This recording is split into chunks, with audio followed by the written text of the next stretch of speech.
Dua, tiga. Sekali lagi, satu, dua, tiga. Sama mas. 1, 2, 3. Oke, Mas Rizal, mungkin bisa diceritakan sudah sejauh mana sih preparationnya untuk syuting Kuasa Gelap?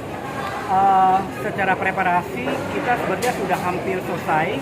Jadi tahap pre-produksi itu sudah tinggal 2 hari lagi. Kita akan mulai syuting tanggal 1 April. Kita kemarin baru saja melakukan big reading dan besok akan ada PPM terakhir. Dan kita sempat satu lagi, kita nanti hari Minggu akan ada latihan eksorsisme dengan Romo Robini. Romo Robini adalah Romo yang bisa mempraktekkan eksorsisme secara sah dan diberi izin oleh Vatikan di Indonesia. Jadi real. Dia akan memberikan latihan dan pengarahan kepada kita semua. Itu adalah preps yang terakhir. Habis itu kita syuting. Buat Mas Rizal sendiri sebagai sutradara gitu, pasti kan sudah banyak nonton film-film tentang eksorsisme. Mungkin ada kayak referensi seperti apa sih yang dari luar yang akan nanti diserap di sini gitu, di film ini? Memang banyak film-film eksorsisme yang dari luar ya. Apakah itu yang klasik yang pertama The Exorcist ataupun yang lainnya seperti Dominion ataupun yang kemarin The Pope's Exorcist juga ada banyak memang. Cuman saya coba untuk mencari, kalau itu kan eksorsis yang terjadi di negara barat ya. Kita kan tinggal di negara Indonesia. Jadi mau coba cari malah bukan referensinya, tapi bagaimana perbedaan daripada eksorsis yang terjadi di negara barat sama eksorsis yang terjadi di Indonesia sendiri. Itu jadi. Lokasi kita di Cirebon sama di Jakarta.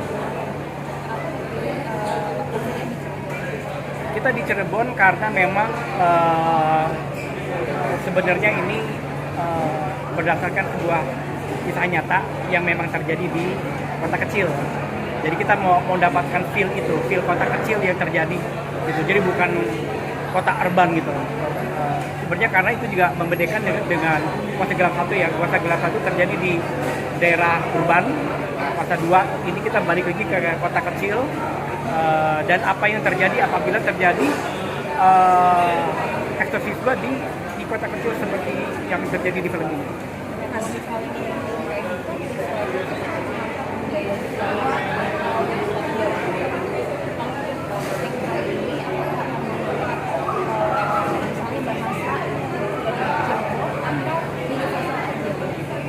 Sebenarnya ada sedikit bahasa yang kita coba adjust, yaitu di Jawa Timur. Jadi nanti aksennya akan keluar tuh Jawa Timurnya, tapi tidak menjadi dominan karena kita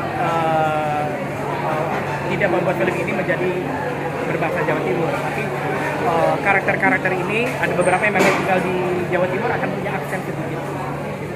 Terkait dengan dukungan dari KWI, Konferensi Indonesia, dukungannya seperti apa?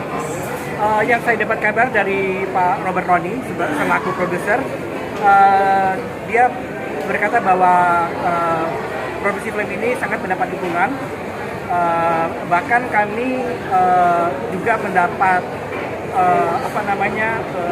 bimbingan dari Romo Robini. Romo Robini adalah salah satu dari 2 orang yang mendapatkan lisensi dari Vatikan untuk melakukan eksorsisme di Indonesia.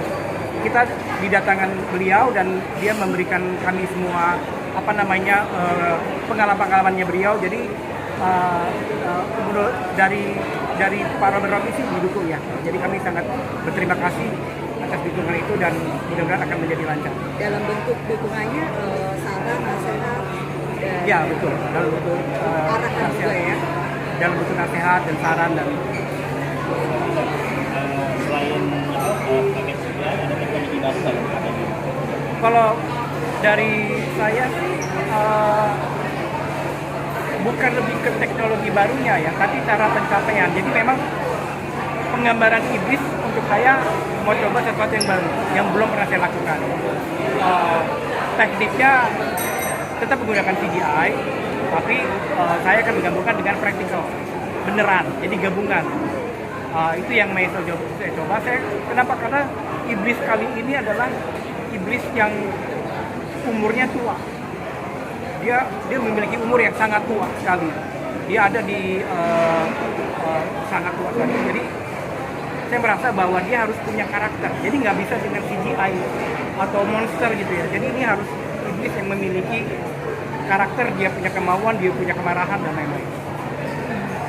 Tapi mungkin bisa diceritain approach-nya dari sebagai sutradara gitu untuk Kuasa Gelap ini akan seperti apa sih? Kan sebagai, apalagi dikenal katanya sebagai film horor gitu. Pasti kan akan ada banyak apa? Ya. Kalau dari pendekatan sih memang ini tetap ada sebuah karakter tadi ya. Dalam arti kata Rama Rendra sebagai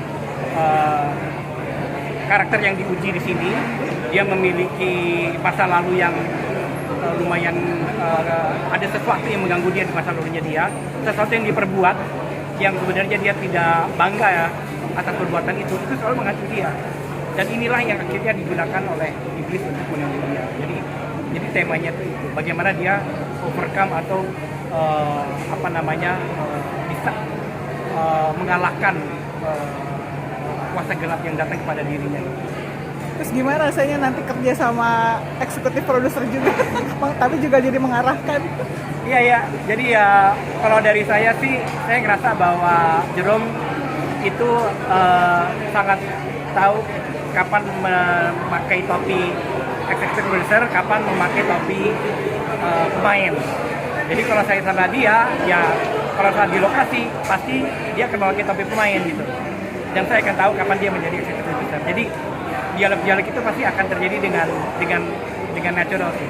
Tapi pertimbangannya apakah dia sebagai eksekutif produser ataupun dia sebagai pemain. Tapi pertimbangannya apa sih untuk Jerome sebagai eksekutif produser? Itu pertimbangan yang di luar kuasa saya, itu biar silakan tanya ke beliau langsung. Kalau sama Rob Ron sendiri ada titipan pesan untuk karena ini kan film kesayangan ambisinya dia gitu. Apakah ini adalah passionnya dia, ini adalah film passion daripada Robert Rooney. Dan saya senang karena dia sangat sangat membimbing saya untuk dalam pekerjaan ini. Dari skrip itu benar-benar dijaga, ada diskusi. Bahkan kalau misalnya skrip yang sekarang itu sampai draft ke 12. Jadi lumayan ada diskusi yang lumayan intens, sehingga perubahan itu untuk kebaikan. Jadi kita bisa lihat passionnya di sini. Tapi saya juga ngerasa bahwa untuk aspek kreatif, Pak Robert Rooney cukup memberikan saya kepercayaan dan kebebasan untuk berinterpretasi skrip menjadi, terutama dari pendekatan kreatifnya. Dia memberikan pengarahan, tapi kalau dari segi produser cukup memberikan saya ruang untuk berkreasi sesuai dengan mungkin yang dia rasa saya mampu. Jadi nggak ada budget restriction dong, Mas? Jadi apa? Budget restriction ada yang budget restriction itu bukan dari saya, tapi saya dikontrol oleh teman-teman untuk jangan lewatin. Oh, ada. Saya akan tahu kalau ternyata ini nggak bisa nih. Oke. Oh berarti. Tapi kami segera di bioskop, kami di bioskop 2020. Gimana? Untuk kami di bioskop 2020 atau Kuasa Gelap. Iya. Tadi satu-satu ya berarti ya? Langsung aja. Hah? Sekalian aja.